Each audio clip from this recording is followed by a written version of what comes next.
Ikaw, presidente ba? Tapos alam mo na kung anong nangyayari. Tapos makikita mo na based on the budget kung paano binaboy yung pera ng bayan. Mag-aantay ka pa ba ng komisyon o ng truth commission o ng kung anong komisyon yan? Actionan mo kasi kaagad dapat yan. Unang-una, sinabi ko na noon, nag-appoint siya, nagpumili siya ng speaker na involved sa bribery nakalagay sa isang kaso doon sa Amerika. Klarong-klaro na doon nakita na involved siya sa racketeering and sa bribery. So, ikaw ba, presidente ka ba, ilalagay mo ba yung ganyang klaseng speaker? Siyempre, hindi na, di ba? So, anong nangyari sa budget natin? Na-racketeering din yung budget natin. Tapos, siyempre, sumabog na.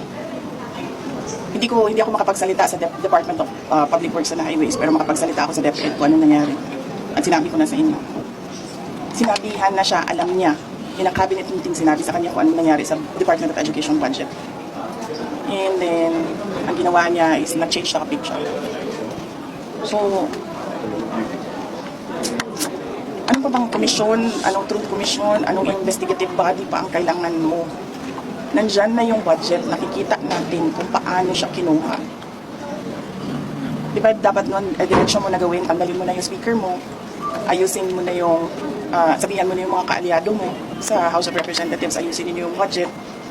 Tapos, panagutin mo na yung, mag-lifestyle check ka na dyan sa mga congressman at sa mga staff nila. Dami dyan, may bahay sa abroad. Diba?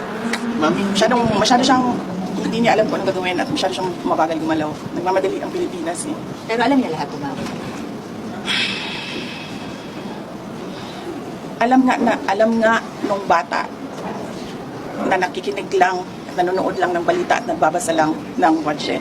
Presidente pa, hindi niya alam.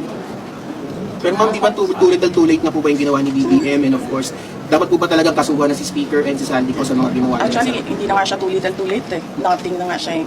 Nothingness na ang ginagawa ngayon.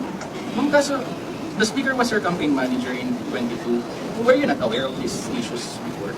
Hindi naman siya naging speaker noon eh. Ay, hindi ma'am. I mean, yung bribery po, kasi na-mention niyo yung alleged bribery. Were you not aware during the 22 campaign?